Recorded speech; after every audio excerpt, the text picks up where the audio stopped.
मालूमात अंदाजे के मुताबिक 4000 नए इस्तीफे जो हैं वो मिलिट्री सेक्रेटरी ब्रांच में जमा कराए गए हैं। और अगर इन इस्तीफों को, पुराने जो इस्तीफे पेंडिंग पड़े हुए हैं जिनके ऊपर नो फर्दर एक्शन करके कैंसिल कर दिए गए हैं, अगर उनकी तादाद शामिल की जाए तो 10,000 तक पहुंचती है। लेकिन ये जो 4,500 के करीब जो इस्तीफे हैं, ये नए इस्तीफे ज्यादातर उन्हीं अफसरों के हैं जिनके इस्तीफों के ऊपर नो फर्दर एक्शन कर दिया गया था। उनको 1 साल की उनकी मर्जी की पोस्टिंग दे दी गई थी, लेकिन साल पूरा होता ही उन्होंने दोबारा इस्तीफे दे दिए हैं। और कहा यह जा रहा है मिलिट्री सेक्रेटरी ब्रांच जो कि इस वक्त इंतहाई सीक्रेसी उसके अंदर रखी गई है,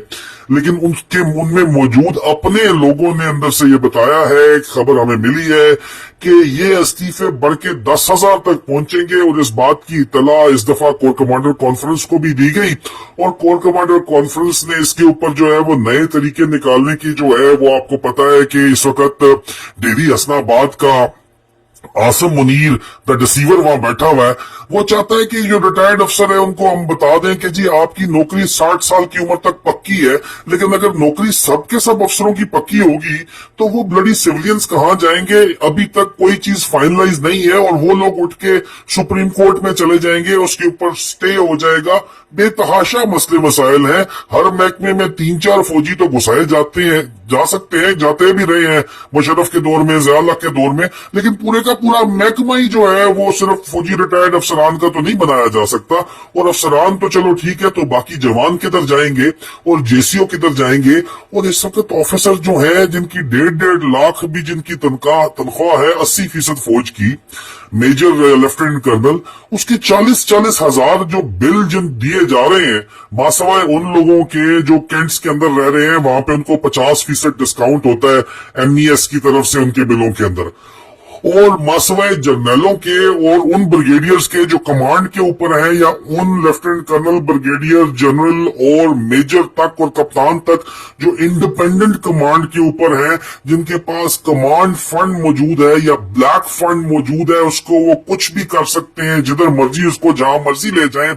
नॉन ऑडिटेबल वो फंड होता है। उनकी तो मौज बहरहाल लगी हुई है, लेकिन वो आटे में नमक के बराबर है। ज्यादातर अफसरान जो है वो महंगाई से तंग है। वो समझते हैं कि उनके अंदर इस कदर कम से कम मेहनत करने की जो है वो सकत भी बाकी है, इतना उनका ज़हन भी है कि वो अगर पाकिस्तान से बाहर एक तो ज्यादातर जाना चाहते हैं। वो समझते हैं कि पाकिस्तान में रहते हुए भी वो बहुत कुछ कर सकते हैं, और इतना कमाई उनकी मजबूरी है करना कि वो हक हलाल कमा सकते हैं, ना कि वो हराम अपने ब्लैक फंड से कमाए। और इसलिए रिजाइंस का अनबार जो है बढ़ता हुआ जा रहा है। और उसकी वजह, जो अहम तरीन वजह है, वो ये है कि कौम गालियां निकालती है। देखो, तनख्वाह तो कभी भी फौजी अफसरान की इतनी ज्यादा नहीं रही, लेकिन इज्जत उनकी हमेशा रही है। ये पहला मौका 75 साल के अंदर आया है कि फौजी अफसरान की इज्जत सिरे से खत्म हो गई है, और जिसकी वजह से अब मुसलसल जो है वो रिजाइन रोजाना की बुनियाद के ऊपर मिलिट्री सेक्रेटरी ब्रांच को रिसीव हो रहे हैं, और ऑफिसर्स जो है वो इनकारी हो रहे हैं। और उसकी बड़ी वजह आपको बता दी है। उसके अलावा जो वजूहात बताई जा रही हैं वो ये है कि आसिम मुनीर से शदीद नफरत फौज कर रही है, उसको गंदी गालियां जो कौम निकाल रही है वही गालियां जो है वो फौज भी निकाल रही है।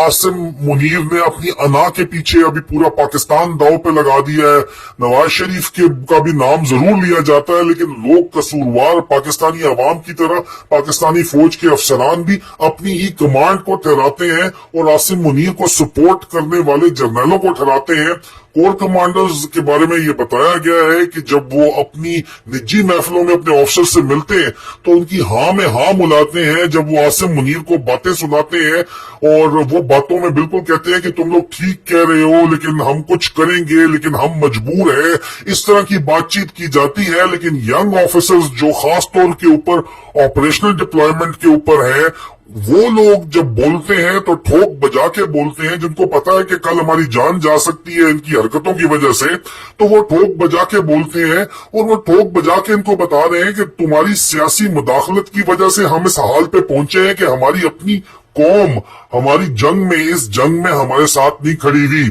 اور یہ جو پھوٹ اس وقت فوج کے اندر پڑی ہوئی ہے، یہ اللہ ہمارا گواہ ہے، یہ ہماری فوج ہے، لیکن ہم حق سچ کی بات آپ کو بتاتے ہیں کہ فوج کے اندر شدید ترین دراڑیں اس وقت آ چکی ہیں، شدید ترین پھوٹ اس وقت اس فوج کے اندر پڑی ہوئی ہے، بائیفرکیشن ایک واضح قسم کی اس فوج کے اندر نظر آ رہی ہے۔ ایک طبقہ 85% فوج ہے جو عوام کی طرح بلبلا رہی ہے، عوام کی طرح چیخیں مار رہی ہے، لیکن وہ بہرحال وہ موقع کے انتظار میں ہے، اور 15% جو ہے وہ جرنیل اور ان کے ٹونی افسران ہیں، یا وہ افسران ہیں جن کے منہ میں انہوں نے جو ہے وہ حرام دے دے کے بند ہوا ہے، وہ چاہتے ہیں، جن کو گاجر نظر آ رہی ہے کسی نہ کسی قسم کی، انہوں نے جو ہے اس وقت صرف اور صرف اپنے ضمیر کا سودا کیا ہوا ہے۔ زیادہ تر افسران جن سے ہماری بات ہوئی وہ صرف موقع کی تلاش میں، ان کو موقع نہیں ملتا، اور اس لیے عاصم منیر ان کو نہیں ملتا۔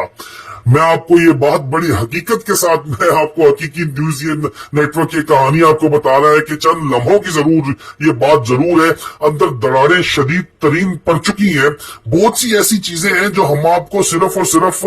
قومی سلامتی کی وجہ سے نہیں بتاتے، پاکستان کی سالمیت کی وجہ سے نہیں بتاتے کہ پاکستان کی سالمیت کو اس سے نقصان پہنچے گا، کیونکہ ہم تو چاہتے ہیں کہ پاکستان کی سالمیت قائم رہے، عمران خان جیل سے باہر آئے اور متحدہ پاکستان جو فیڈریشن آف پاکستان پہ دوبارہ وزیر اعظم لگے، ہم تو یہ چاہتے ہیں۔ لیکن لوگوں نے کھلے عام سوال کرنا شروع کر دیے ہیں ڈی جی سی کے اوپر، آئی ایس آئی کے، کہ وہ سمگلنگ کیوں کرواتا ہے، کس طرح کرواتا ہے، کس طرح کروایا، آج سے پہلے کیا کرتا چلا آیا ہے۔ اس کے علاوہ مورل ٹرپٹیوڈ کے جو بے تحاشا کیسز ہیں وہ بھی سامنے اس وقت آ رہے ہیں،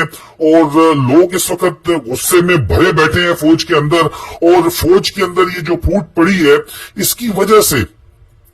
جو آرمی چیف جو جی ایچ کیو کے اندر ہی بیٹھتا ہے، اس کی جی ایچ کیو کے اندر ایک تو جی ایچ کیو کی اپنی سیکیورٹی ہے، اس کے بعد آرمی چیف کی اپنی ایک علیحدہ ہمیشہ سے سیکیورٹی موجود رہی ہے، لیکن اس کو دگنا تگنا کر دیا گیا ہے کہ کوئی عام افسر جو ہے وہ کہیں آرمی چیف سے جا کے مل تک پہنچ نہ جائے۔ اس طرح کا شدید ڈر جی ایچ کیو کے اندر بیٹھے ہوئے عاصم منیر کو ہے۔